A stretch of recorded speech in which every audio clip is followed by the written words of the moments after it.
ಈ ಜನುಮವೇ ಆಹ ದೊರಕಿದೆ ರುಚಿ ಸವಿಯಲು.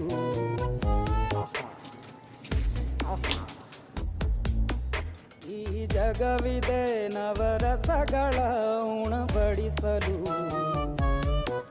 ಬಿಸಿ ಬಿಸಿ ಇದೆ, ಬಿಸಿ ಬಿಸಿ ಇದೆ ನಳಪಾಕ ದಿನ ದಿನ ನೂತನ.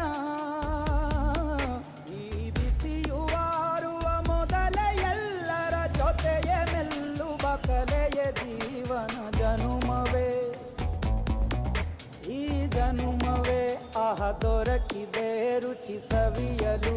ಈ ಜನುಮವೇ ಆಹ ದೊರಕಿದೆ ರುಚಿ ಸವಿಯಲು. ಈ ಜಗವಿದೆ